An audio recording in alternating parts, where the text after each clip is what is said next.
Hello friends, welcome back to our channel. అందరికీ నమస్కారం. Every week discuss చేసినట్టే ఈ వీక్ కూడా వీక్లీ ఆటో న్యూస్ అయితే డిస్కస్ చేద్దాం. లాస్ట్ వీకే మన ఫస్ట్ వీక్ అనమాట, ఇది సెకండ్ వీక్లోకి వచ్చేసాం. ఇప్పుడు ఆటో న్యూస్తో పాటు ఇంకో ముఖ్యమైన న్యూస్ కూడా డిస్కస్ చేయాలి. ఐపీఎల్ ఫైనల్ అయితే జరిగింది, బెంగళూరు కప్ గెలిచింది. మీకు తెలిసే ఉంటుంది. బెంగళూరు కన్నా కూడా మన తెలుగు వాళ్ళ ఓవర్ యాక్షన్ ఎక్కువైపోయింది అనమాట. పర్టికులర్లీ హైదరాబాద్ అండ్ కర్నూలులో ఊర్లో పెళ్లికి కుక్కలు హడావినట్టు బిహేవ్ చేశారనమాట. దారుణంగా బిహేవ్ చేశారనమాట. నేనైతే అసలు ఎక్కడా చూడలేదు. మరి యూత్ ఇంత దారుణంగా బిహేవ్ చేయడం అంటే అది మనకే సాధ్యమేమో. దాని గురించి కూడా నేను లాస్ట్లో డిస్కస్ చేస్తాను. ఫస్ట్ అయితే మనం ఆటో న్యూస్ డిస్కస్ చేద్దాం. ఫస్ట్ వచ్చినప్పటికే అప్కమింగ్ జీప్ ఎస్యూవీస్లో టాటా సియరా ప్లాట్ఫామ్ని యూజ్ చేయబోతున్నారు అనమాట. సో మీకు అందరికీ తెలిసే ఉంటుంది, జీప్ కంపెనీ వాళ్ళు వాళ్ళ ఫ్యూచర్ కార్స్ అన్నింటిలో కూడా టాటా వాళ్ళు యూజ్ చేసే సేమ్ ప్లాట్ఫామ్ని యూజ్ చేయబోతున్నారు. దానికోసం టాటా నుంచి వీళ్ళు ఆ పేటెంట్స్ అన్నింటినీ అక్వైర్ చేశారనమాట. సో మనీ పే చేసి అక్వైర్ చేశారు. నిజంగా జీప్ లాంటి ఒక ఇంటర్నేషనల్ కంపెనీ మన లోకల్ బ్రాండ్ అయిన టాటా దగ్గర నుంచి తీసుకుంటారంటే మామూలు విషయం కాదు. సో మన ఇండియన్ బ్రాండ్గా నాకైతే అది నిజంగా చాలా గర్వంగా అనిపించింది. ఎందుకంటే మన రీసెంట్ టాటా కార్స్ అన్ని కూడా గ్లోబల్ ఎన్క్యాప్లో 5 స్టార్ రేటింగ్ స్కోర్ చేస్తున్నాయి. అండ్ ఈవెన్ చాలా యాక్సిడెంట్లో టాటా కార్లు చాలా సేఫ్ అని ఇంప్రూవ్ అవుతున్నాయి కదా. సో సేమ్ బిల్డ్ క్వాలిటీని అండ్ స్ట్రక్చరల్ స్ట్రెంత్ని వీళ్ళు కూడా అడాప్ట్ చేసుకోబోతున్నారు. రీసెంట్గా లాంచ్ అయిన టాటా సియరా ఉంది కదా, దాని నుంచి జీప్ వాళ్ళు వాళ్ళ రాబోయే కార్లో సేమ్ టెక్నాలజీని యూజ్ చేయబోతున్నారు. దాని తర్వాత BYD India teasers upcoming hybrid SUV launching on 9th. BYD వాళ్ళు ఆల్రెడీ ఎలక్ట్రిక్ కార్స్ని మన ఇండియాలో లాంచ్ చేసే ఉన్నారు. బీవైడీ సీలైన్ కానీ సీల్ కానీ ఇవన్నీ ఉన్నాయి కదా, ఆటో 3. వాటితో పాటు ఇప్పుడు ఒక హైబ్రిడ్ కార్ని కూడా తీసుకురాబోతున్నారు ఇండియాలోకి. June 9th అని చెప్తున్నారు. June 9th లాంచ్ ఉండకపోవచ్చు, మేబీ మీడియా ఇదై ఉంటుంది అనమాట. సో ఈ కార్ లాంచ్ అయిన తర్వాత దాని ఫుల్ డీటెయిల్స్ మీకు క్లియర్గా ఒక సపరేట్ వీడియోలో చెప్తాను. VinFast considering VF8 SUV for India. So VinFast గురించి మీకు ప్రత్యేకంగా చెప్పాల్సిన పని లేదు. VF7 అండ్ VF6 కార్లు ఆల్రెడీ ఇండియాలో లాంచ్ అయ్యి బాగానే సక్సెస్ అయ్యాయి. VF7 ఎక్కువగా సక్సెస్ అయింది. రీసెంట్గా MPV7 అనే కార్ని కూడా తీసుకొచ్చారు, బట్ అది నాకు అంత ప్రాక్టికల్గా అనిపించలేదు.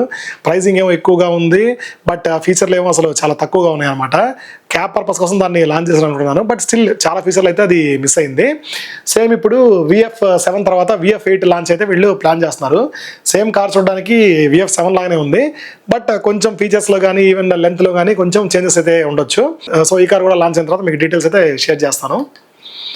దాని తర్వాత Honda to launch 6 new models in financial year 2027. హోండాలో మీరు చూసుకోవచ్చు, గట్టిగా కొడితే ఇప్పుడు 3 మోడల్స్ మాత్రమే ఉన్నాయి ఓవరాల్ లైనప్లో. సో ఇండియాలో వాళ్ళ మార్కెట్ని పెంచుకోవడానికి రాబోయే ఫైనాన్షియల్ ఇయర్లో అండ్ ఈ ఫైనాన్షియల్ ఇయర్లో కూడా కలిపి 6 కార్స్ పైన వీళ్ళు లాంచ్ అయిపోతారు. నాకైతే న్యూస్ వచ్చింది, నిజంగా మంచి విషయమే చెప్పాలి. ఎందుకంటే హోండా వాళ్ళు మంచి కార్స్ అయితే తయారు చేస్తారు, అండ్ ఇంజన్ వైజ్ కూడా పర్ఫార్మెన్స్ వైజ్ కూడా చాలా బాగుంటాయి, అండ్ సర్వీస్ కూడా బాగుంటుంది. బట్ వీళ్ళు ఎందుకో ఇండియన్ మార్కెట్ ఇగ్నోర్ చేశారు. బట్ ఇప్పుడు 6 కార్స్తో వస్తున్నారంటే మంచి విషయమే చెప్పాలి. Skoda Kodiak VRS launching in July 2026. So Skoda car గురించి మీకు ప్రత్యేకంగా చెప్పాల్సిన పని లేదు. స్కోడాలో మనకి కోడియాక్ కార్ ఉంది కదా, ఇది దాదాపుగా 50 లక్షల నుంచి 60 లక్షల వరకు ఉంటుంది అనమాట. ఇది ఒక 7 సీటర్ కారు అండ్ 5 సీటర్ కూడా అవైలబుల్లో ఉండేది, బట్ ఇప్పుడైతే 7 సీటర్ కార్ ఇది.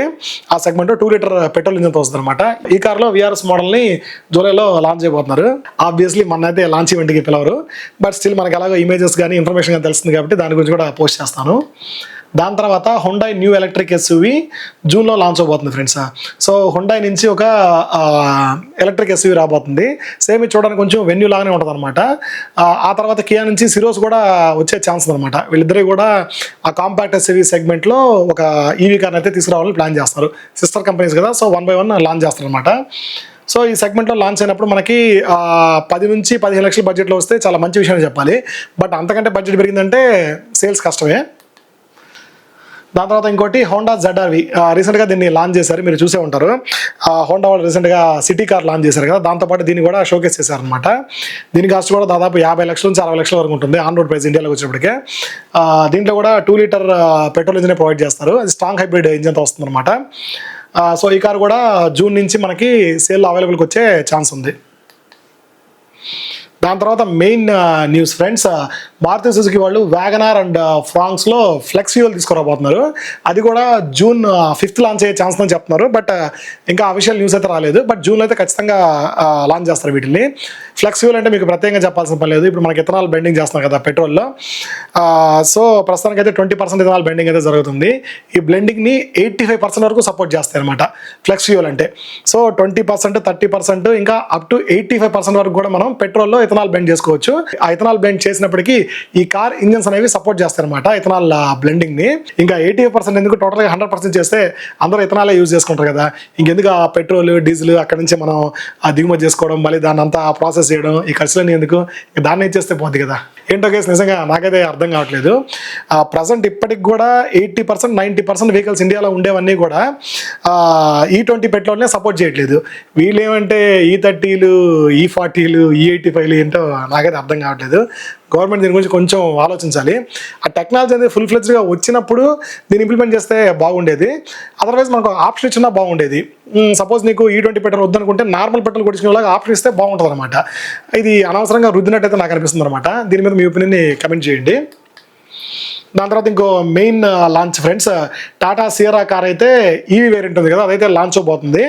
July 16 అని అంటున్నారు, బట్ కన్ఫర్మేషన్ అయితే లేదు. బట్ ఖచ్చితంగా మనకి ఈ మంత్ ఎండింగ్లో కానీ, అంటే జూన్ మంత్ ఎండింగ్లో కానీ, జూలై మంత్ ఎండింగ్ లోపల కానీ ఖచ్చితంగా లాంచ్ అయ్యే ఛాన్స్ ఉంది. చాలామంది ఈ కార్ కోసం వెయిట్ చేస్తున్నారు.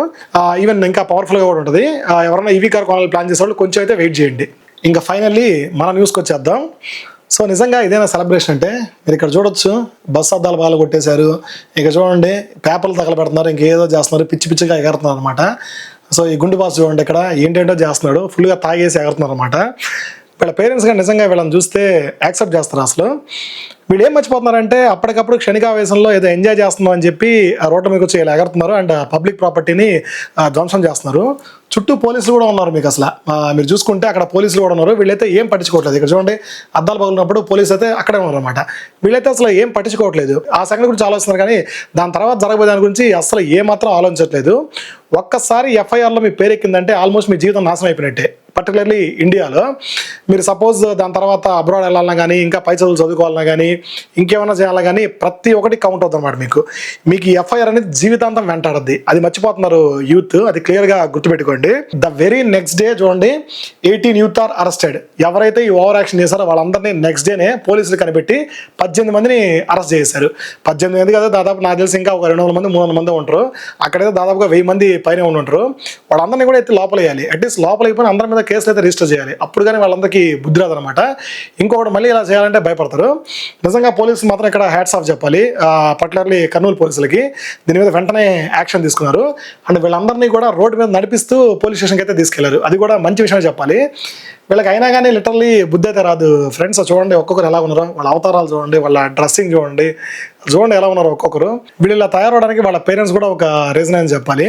ఎందుకంటే వాళ్ళు ఏం చేస్తున్నారు, ఎక్కడికి వెళ్తున్నారని చెప్పి ఎవరు పట్టించుకోవట్లేదు. ఇప్పుడు ఎండ్ ఆఫ్ ది డే వీళ్ళని అరెస్ట్ చేసిన తర్వాత వాళ్ళు కూడా ఈ బర్డన్ని భరించాలి కదా, తప్పదు. ఇంకా జీవితాంతం వాళ్ళు కూడా దీన్ని ఫేస్ చేయాల్సిందే. సో ఫ్రెండ్స్, చెప్తున్నానని తప్పుగా అర్థం చేసుకోవద్దు, ఇంత హార్ష్గా మాట్లాడినా కూడా తప్పుగా అర్థం చేసుకోవద్దు. ఇది హార్డ్ రియాలిటీ అనమాట. ఎంజాయ్ చేయండి. ఎంజాయ్మెంట్ అనేది మనకు ఒక లిమిట్లో ఉండాలి. లిమిట్ క్రాస్ అయితే మనకి ఇలాంటివి జరుగుతాయి.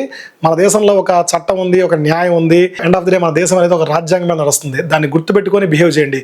ప్రతిరోజు ఒకేలాగా ఉండదు అనమాట. ఏదో అప్పుడప్పుడు బైక్స్ మీద తిరగతా, లేకపోతే ఏదో ఊరికి అరుచుకుంటా ఎంజాయ్ చేస్తే ఊరుకుంటారు, కానీ ఇలా పిచ్చి పిచ్చేసాలు వేస్తే పోలీసులు మాత్రం అస్సలు ఊరుకోరు. సో ఇది ఫ్రెండ్స్ ఈ వీక్ ఆటో న్యూస్ అండ్ మన వాళ్ళ న్యూస్. ఇంకా ఇలాంటి ఇన్ఫర్మేటివ్ ఆటోమొబైల్ అప్డేట్స్ కోసం అండ్ ఆటో న్యూస్ కోసం మన ఛానల్ని తప్పకుండా సబ్స్క్రైబ్ చేసుకోండి.